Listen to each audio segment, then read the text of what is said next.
এই বড় গোটা পৃথিবীর ভিতর আমার একটা পৃথিবী আছে, যে পৃথিবীটা একটা ছোট্ট সীমার ভিতর আবদ্ধ রয়েছে, যেটা প্রতিটা মায়ের কাছে থাকে।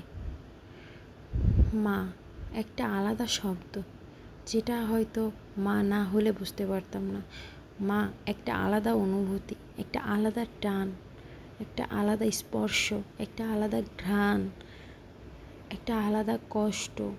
সেই কষ্টের ভিতর থেকে কত সুখ, কত শান্তি, এটা হয়তো বা মা না হলে বুঝতে পারতাম না। আবার হয়তো অনেকেই আছে যারা মা হয়েও মা হতে পারে না।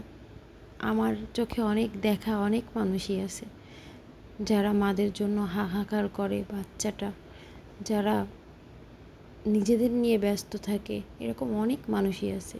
কিন্তু আমি তাদের থেকে জানি না, হয়তো বা আমি স্মার্ট না, হয়তো বা আমি ভালোভাবে চলতে পারি না, ভালোভাবে ফোনটাও চালাইতে পারি না, হয়তো বা সারাদিন ফোন নিয়ে বসেও থাকি না, এতেও অনেক সমস্যা। কিন্তু আমার সন্তানকে আমি সারাটা দিন আমার দিয়ে দিতে পারি। আমার সন্তান আমার দুনিয়া, একটা ছোট্ট দুনিয়া, যেটা ঘিরে শুধু আমার সন্তান, আমার সন্তান আর আমার সন্তান।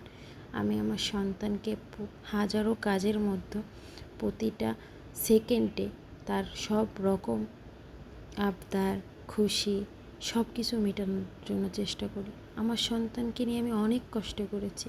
আমার সন্তানকে আমি কখনো কষ্ট দিইনি। আমি আমার সন্তানের জন্য অনেক লড়াই করেছি, যেটা হয়তো বা প্রতিটা মাই করে, কিন্তু আমি একা লড়াই করেছি। পাশে আমার স্বামী ছাড়া আমার এই লড়াইয়ের পাশে কেউ ছিল না। এই সেই আমার সন্তান, যার জন্য আমি কত কষ্ট করেছি, কত মানুষের কত কথা শুনেছি।